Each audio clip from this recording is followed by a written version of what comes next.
Assalamualaikum warahmatullahi wabarakatuh. Selamat datang kembali di channel Zahran Alkowi.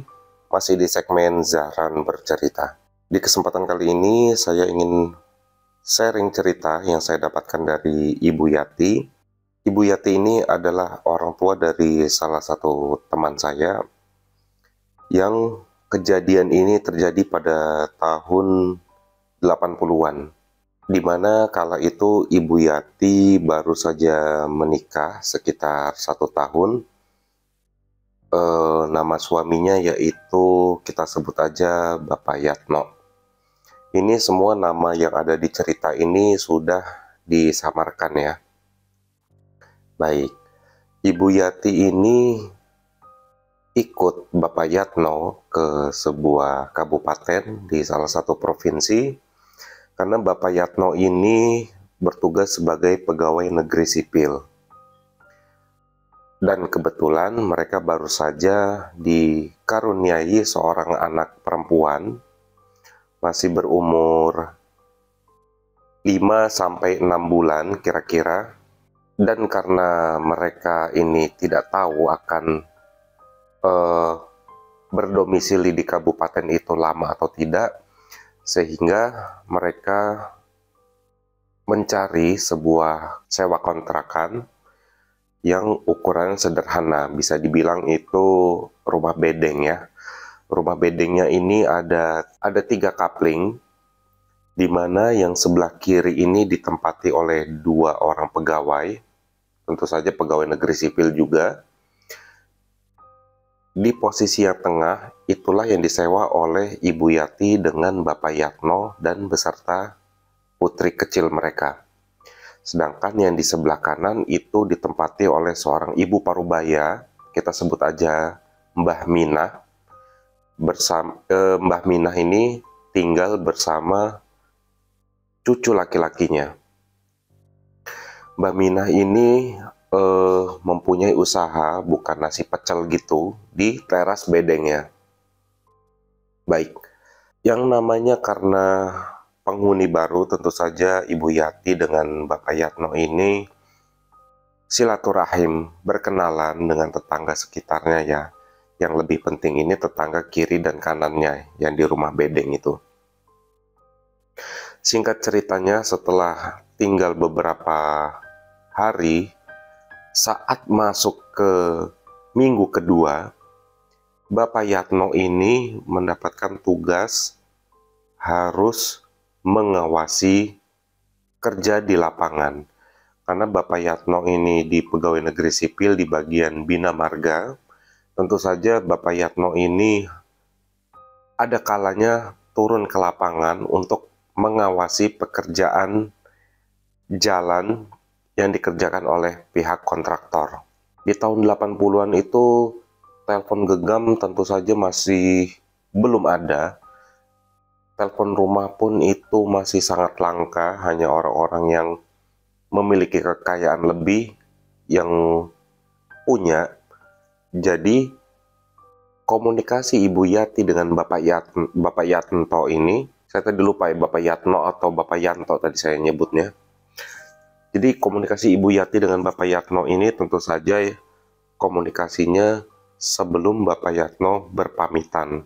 Jadi kalau Bapak Yatno nanti mau berpamitan, mau pulang jam berapa, apakah beliau menginap, itu disampaikan ke Ibu Yati sebelum berangkat kerja. Di minggu kedua itu Bapak Yatno harus turun ke lapangan mengawasi pekerjaan, sehingga Bapak Yatno ini sudah menyampaikan beberapa hal ke Ibu Yati, tolong disiapkan baju ganti kalau misalnya Bapak Yatno ini mau menginap begitu. Oke, sebagai istri yang baik, Ibu Yati menyiapkan segala keperluan yang Bapak Yatno butuhkan, seperti baju ganti, perlengkapan mandi, dan hal-hal lainnya.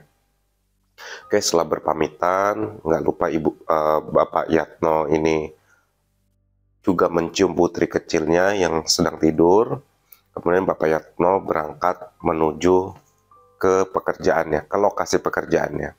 Saat menjelang maghrib, Ibu Yati ini baru selesai mandi sore, dan anaknya itu yang masih berumur 6 bulan itu sedang ditidurkan di ranjang kamarnya.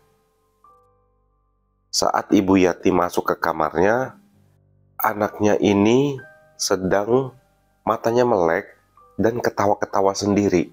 Umur 6 bulan, matanya melek dan sedang ketawa-ketawa sendiri. Awalnya Ibu Yati saat selesai mandi gitu kan, ngelihat anaknya masuk, Ibu Yati selesai mandi masuk ke kamar, ngelihat anaknya ketawa-ketawa, tentu saja Ibu Yati senang.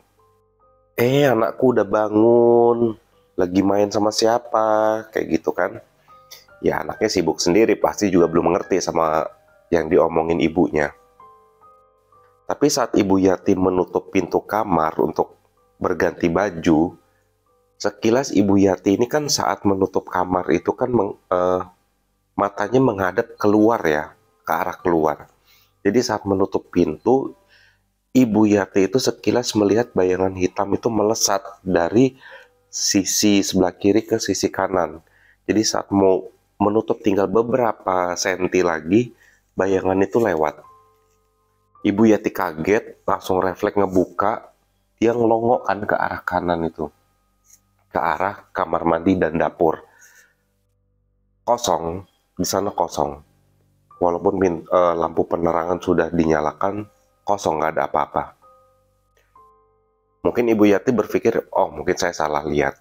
Jadi Ibu Yati tutup pintunya, Ibu Yati teruskan kegiatannya berganti pakaian. Ini singkat cerita, setelah mungkin sesudah Isya, Ibu Yati merasa lapar. Dikarenakan suaminya sedang bertugas ke lapangan, Ibu Yati ini nggak masak. Ibu Yati ini bingung, jadi dia coba mau ke tetangga sebelahnya, Mbah Minah itu yang berjualan nasi pecel. Apakah masih ada sisa nasi pecel walaupun hari sudah malam? Jadi anaknya itu nggak dibawa, ditaruh aja di kamar, ditidurin, kebetulan juga posisinya udah tidur. Ibu Yati keluar, diketoklah Mbah Minah. Memang warungnya sudah tutup ya. Cuman karena Ibu Yati ini udah lapar, Bu Yati ini ngetok. Assalamualaikum, Mbak Minah, Mbah. Gak lama Mbak Minah membuka pintu. Waalaikumsalam, kenapa Yati? Mbah, aku lapar, masih ada nggak sih Mbah nasi pecelnya? Aku mau beli.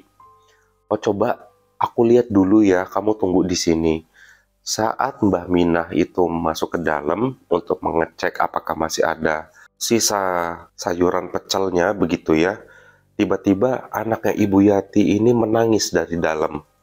Suaranya kenceng banget ya, kayak nangis anak kecil kejer gitu, kayak anak kecil nangis sawan.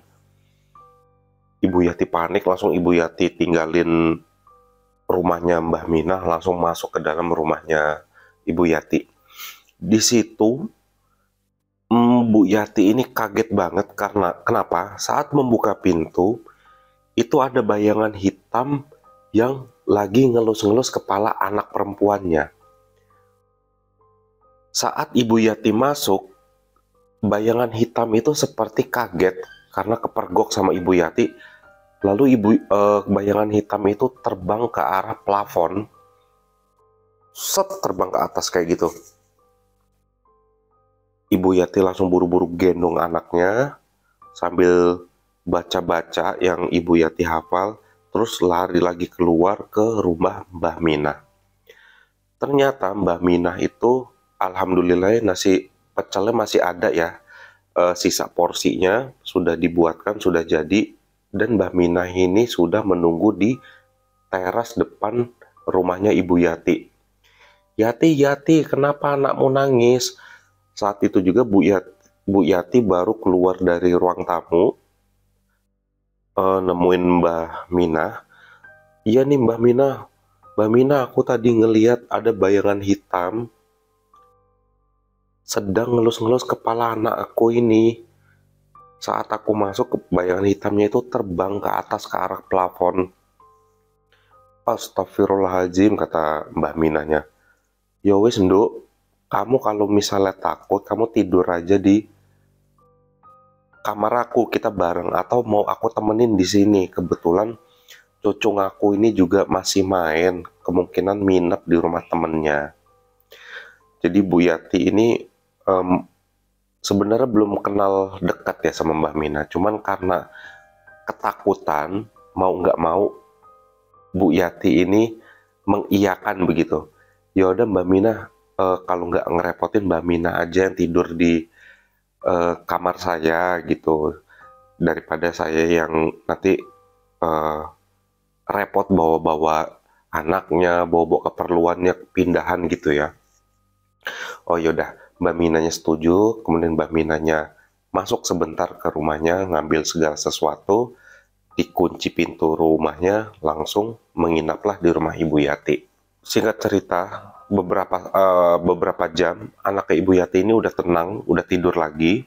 Ternyata Bu Yati ini belum sholat Isya ya. Jadi dia masuk ke kamar mandi untuk mengambil wudhu, kemudian anaknya dititipin ke Mbak Mina. Setelah Ibu Yati selesai sholat, gantian Mbah Minah yang ternyata juga belum sempat melaksanakan sholat Isya. Ibu Yati tidur di posisi mepet ke dinding, anaknya di tengah, Mbah Minah itu di ranjang bagian pinggir. Saat itu Ibu Yati gak kerasa, tiba-tiba Ibu Yati ini mungkin langsung tertidur, mungkin karena kecapean dan juga sudah merasa nyaman karena Mbah Minah menemaninya di kamar itu. Saat tengah malam, Ibu Yati ini kebangun karena ingin buang air kecil. Ibu Yati sebenarnya masih takut ya, masih terbayang kejadian yang tadi sore, yang setelah azan Isya. Cuman Ibu Yati ini mau membangunkan Mbah Minah untuk menemani ke kamar mandi itu pun terasa segan ya, karena juga belum kenal lama. Jadi Ibu Yati ini nekat keluar kamar tanpa membangunkan Mbah Minah. Jadi begini, setelah Ibu Yati ini keluar kamar, keluar pintu kamar yang tadinya pintu kamarnya ini ditutup, saat ngebuka itu kedengar ada sesuatu yang memainkan air di bak kamar mandi. Kan zaman dulu itu di kamar mandinya masih ada bak yang terbuat dari ini ya, batu bata yang dibuat kotak begitu. Itu seperti bunyi kalau kita di genangan bak itu kita pukul-pukul pakai telapak tangan kita, bunyinya kayak kecipak kecipuk kayak gitu. Ibu Yati itu mendengarkan dengan baik-baik, itu suara air itu dari kamar mandi saya atau dari kamar mandi bedeng sebelah atau rumah sebelah begitu ya. Cuman setelah Ibu Yati sambil jalan mengendap-endap ke arah dapurnya, yang di situ juga ada kamar mandinya, ternyata suara itu benar datangnya dari arah kamar mandinya Ibu Yati yang berada di dapur itu. Posisi pintunya itu tertutup teman-teman, pintu kamar mandinya. Cuman ada celah ya mungkin beberapa senti lah ya, mungkin 5 jari begini sebelum dia ke kusennya ya, pintunya itu. Kan lampu kamar mandi ini memang posisinya nyala. Tapi di situ terlihat seperti orang ada yang membelakangi pintu itu, memang sedang menghadap bak kamar mandi. Jadi tangannya dari belakang itu seperti bergerak gitu ya, memang kayak beneran mainin air gitu. Masih bunyi itu kecipak kecipuk. Saat Ibu Yati mau membangunkan Mbah Minah, mau balik lagi ke arah kamar, ternyata pas ngebalik Mbah Minah ini ada di belakangnya Ibu Yati. Di situ Ibu Yati langsung teriak, "Astagfirullahaladzim!" Mbah Minahnya pun juga sama, kaget begitu kan. "Astagfirullahaladzim, kenapa Yati?" "Aduh Mbah Minah ini ngagetin aja." "Itu loh Mbah, sini Mbah." Jadi tangannya Mbah Minah ditarik ke arah kamarnya Bu Yati. Di situ diceritain, "Mbah, tadi aku kebelet pengen nguyuh, pengen kencing gitu. Cuman ada suara air Mbah, kayak ada orang mainin air, dipukul kecipak kecipuk. Terus aku ikutin arah suara itu datangnya dari mana. Ternyata suaranya itu datang dari kamar mandiku ini Mbah, yang di belakang di dapur. Terus gimana? Kan pintu itu nggak ketutup sempurna itu Mbah, nggak ketutup rapat. Ada sisa celahnya. Nah di situ aku ngeliat ada bayangan hitam memang ngebelakangin pintu dan dia seperti memang kayak mainin air gitu. Gerakan lengannya itu kelihatan lah kalau dari belakang itu seperti mainan air. Ya udah, pas aku mau ngasih tahu Mbak Mina muncul di belakang aku. Ya aku teriak kata gitu. Wah, lah begitu Tondo. Yo wes gini aja Nduk, yaudah yuk Mbah temenin gitu. Jadi mereka ngendep-ngendep lah ya. Anaknya ini ditinggal di kamar. Anaknya Bu Yati ini karena nggak kebangun, masih tidur nyenyak. Jadi Mbak Mina posisinya yang paling depan, Ibu Yati itu di belakang gitu ya, ngegandeng gitu. Diintip sama Mbak Mina. Ternyata kosong, nggak ada apa-apa lagi. Ya udah Nduk, kosong, masuk. Tapi Mbah tungguin ya Mbah. Ya udah sana, Mbah tungguin di sini gitu. Jadi Bu Yati menyelesaikan hajatnya, buang airnya, kemudian bersih-bersih, keluar lagi. Mbak Mina pun memang masih nungguin di depan pintu kamar mandi itu. Nah, ini saat mereka berdua ini balik ke kamar, di situ kan posisinya Mbak Mina ini jalan paling duluan ya, sambil ngegandeng Bu Yati itu. Saat Mbak Mina ini baru ngelongokin kepalanya gitu, buka pintu masuk kamar. Di situ Mbak Mina berhenti terus ngucapin astagfirullahaladzim, tapi volumenya kecil ya. Jadi kayak setengah berbisik gitu, astagfirullahaladzim. Bu Yati ternyata ngedengar, Mbah kenapa Mbah? Mbah kenapa Mbah gitu. Mbah Minahnya itu seperti kayak gini, ngasih isyarat, tunggu begitu mungkin ya. Cuman Bu Yati ini karena ngerasa khawatir, karena ekspresinya, reaksinya Mbah Minah setelah ngelihat ke arah kamar itu istighfar, kan Ibu Yati ini tentu saja khawatir sama keadaan anaknya ya. Kemudian Ibu Yati ini ngelongo, dan ternyata apa teman-teman? Di situ ada sesosok lebat, bulunya hitam, ya bisa dibilang itu genderuwo ya. Itu sedang tidur di samping anaknya Ibu Yati. Cuman posisinya anaknya Ibu Yati tetap tidur nyenyak. Di situ dielus-elus. Matanya merah. Ini gigi taringnya ini ada yang ke atas dan juga ada yang ke bawah. Muncul begitu. Oh ini sebelumnya maaf teman-teman kalau ada suara dari luar. Karena saya ini merekamnya masih bisa dibilang sore, jadi aktivitas itu masih banyak ya orang lalu lalang. Ada sesosok genderuwo itu tidur miring sambil ngelus-ngelus anaknya Ibu Yati di posisi kepalanya yang dielus-elus.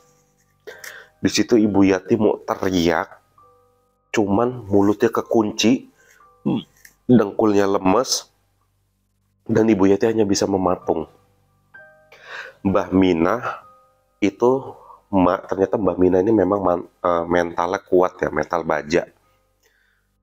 Jadi Mbah Mina ini narik Ibu Yati biar nggak ngelihat langsung Mbah Minahnya yang posisi berhadap-hadapan dengan makhluk itu, tapi posisinya Mbah Mina ini hanya di luar pintu ya, di luar pintu kamar, makhluk itu di dalam pintunya. Di situ Mbah Mina baca doa-doa dan surat-surat pendek, baca ayat kursi, baca surat 3 kul wallah, kul a'udzu birabbil falaq, dan juga surat An-Nas, dan beberapa surat-surat yang lainnya yang Mbah Mina hafal. Nggak lama kemudian makhluk itu bangun, menembus tembok, yang mana menembus temboknya itu ke arah rumah yang ditempatin 2 pegawai negeri sipil juga. Jadi nembus ke situ langsung sambil ninggalin suara ketawa yang berat, suara laki-laki yang berat itu mungkin ya, wah, mungkin begitu ya, wallahu alam bunyinya seperti apa. Nggak lama Bu Yati ini sudah tenang dan dikasih minum sama Mbak Mina. Dan tentu saja minum itu mungkin sudah dibacain doa-doa ruqyah begitu ya, biar Bu Yati ini tenang.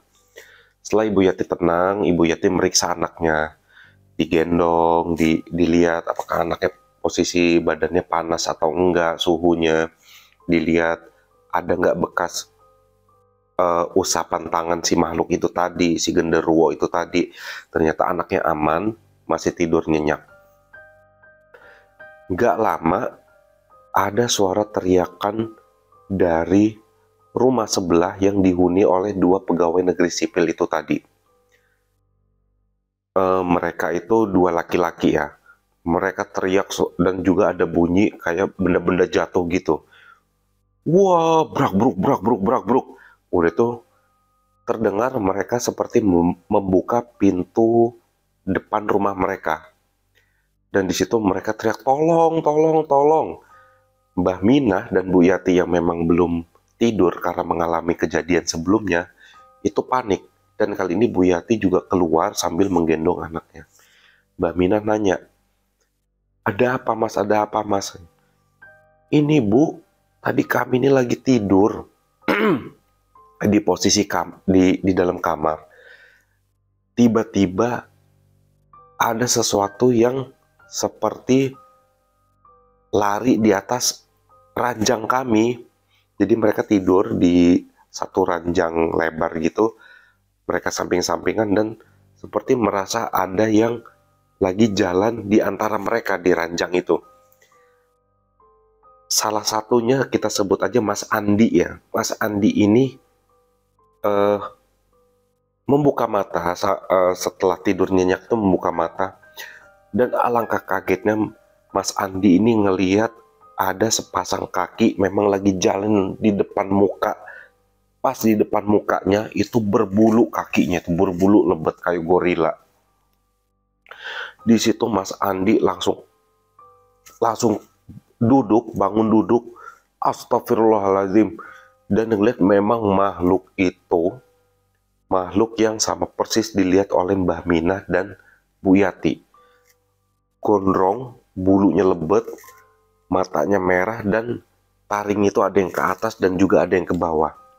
Makhluk itu keluar kamar, ke arah keluar kamarnya Mas Andi ya. Di situ Mas Andi ngebangunin temennya. Kita sebut aja siapa ya namanya, Mas Rudi lah begitu. Jadi Mas Andi ini bangunin, Rut. Kapan di? Bangun Rut, ada genderuwo. Mas Rudi langsung kebangun ya. Ngelihat di mana genderuwo? Itu tadi kita lagi tidur, aku ngeliat kaki bulunya lebat, terus aku lihat itu ternyata genderuwo jalan di ranjang kita. Terus mana sekarang? Sekarang keluar Rut, ke arah kemana, mau ke arah ruang tamu apa ke arah dapur? Ya udah. Jadi Mas Rudi sama Mas Andi ini mencoba mau keluar.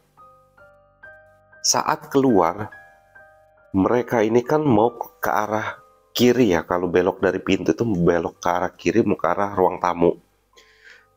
Tapi ternyata Mas Rudi lah yang kali ini ngelihat ke arah dapur, ke arah sebelah kanan. Karena layoutnya bedeng ini sama ya, posisinya sama, ini 3 bedeng ini layoutnya. Saat ngelihat ke dapur, di situ si genderuwo itu lagi berdiri menghadap Mas Rudi sambil begini, tangannya lebar, kukunya panjang itu, sambil goyang-goyang begini katanya.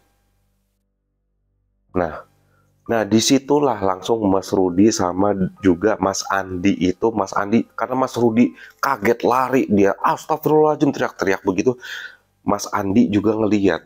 Di situ juga Mas Andi langsung lari. Jadi mereka itu lari setarik-tarikan celana kan, biar takut ada yang ninggalin kayak gitu.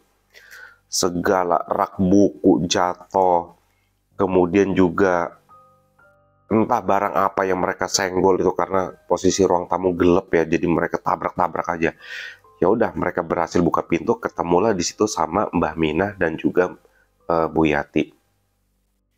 Ternyata suara teriakan Mas Andi dan Mas Rudi itu saking kencengnya, itu juga mengundang beberapa warga yang di sekitaran rumah bedeng itu ya.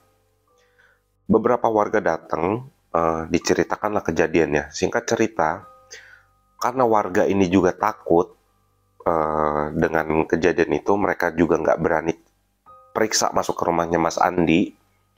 Dipanggillah, bisa dibilang mungkin di situ yang dituakan, yang imamnya musola di sekitar situ.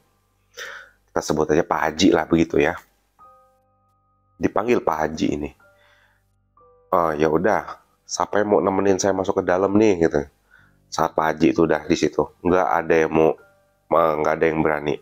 Ternyata yang mengajukan diri untuk menemani itu adalah Mbah Minah.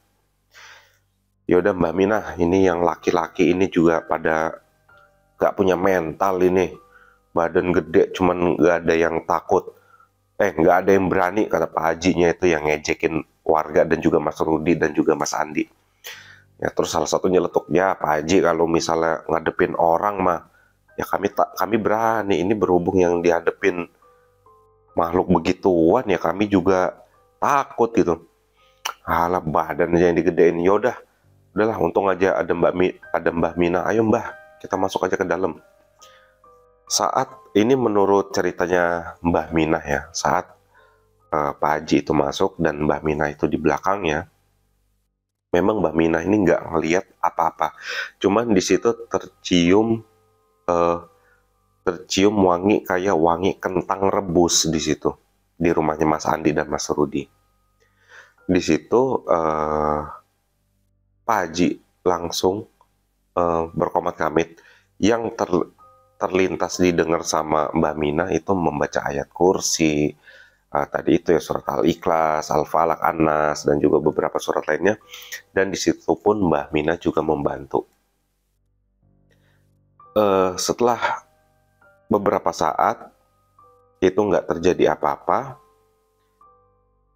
tapi ada suara bunyi air seperti yang didengar Ibu Yati itu, kecipak kecipuk, dan itu bunyinya dari rumah sebelah, yang artinya itu di kamar mandinya Ibu Yati. Jadi makhluk itu balik lagi ke arah situ. Dan akhirnya Pak Haji dengan Mbah Minah keluar ya, menuju ke rumahnya Ibu Yati. Di situ beberapa warga nanyain, "Lu kenapa Pak Haji?" "Udah, tenang aja, kalian ngapain? Saya juga cerita, kalian juga takut, mau bantuin juga enggak gitu. Udah, biar saya sama Mbah Minah deh yang masuk ke dalam." Dan di situ Bu Yati tetap di luar ditemani beberapa warga, dan juga ada ibu-ibu juga yang keluar karena heboh. Jadi semua warga itu makin rame di situ. Saat masuk ke rumah Ibu Yati dan menuju ke arah kamar mandi itu posisi pintunya terbuka. Disitulah genderuwo itu ada di dalam kamar mandi itu. Di situ Pak Haji langsung berkomunikasi, tapi komunikasinya itu nggak ada suara, Allahu a'lam. Mbah Minah, kalau menurut penuturan Mbah Minah ini nggak ngelihat kalau di dalam itu ada makhluk itu. Cuman ini Mbah Minah dapat cerita dari Pak Hajinya ya. Jadi setelah berkomunikasi selesai, Pak Haji ini langsung mengucapkan alhamdulillah sambil mengusap kepalanya, mengusap wajahnya. Langsung, udah Mbak Minah, ini insya Allah urusannya beres. Yuk kita ke depan, kita temuin warga sama yang Ibu Yati dan Mas Rudi dan Mas Andi, kita ceritain. Jadi setelah mereka Pak Haji dan Mbah Minah ini di depan, diceritakanlah. Ternyata ini singkat cerita aja ya. Beberapa memang sebelumnya nggak ada kejadian apa-apa di 3 bedeng itu. Walaupun bedeng yang Ibu Yati tempati sekarang ini kosong, sudah hampir beberapa bulan kosong. Sebelum Ibu Yati dengan Pak Yatno atau Pak Yanto tadi yang saya sebutkan, saya lupa, itu tinggal di situ, itu nggak ada kejadian apa-apa. Tapi itu adalah genderuwo, itu adalah penghuni kebun bambu yang berada di sebelah bedeng.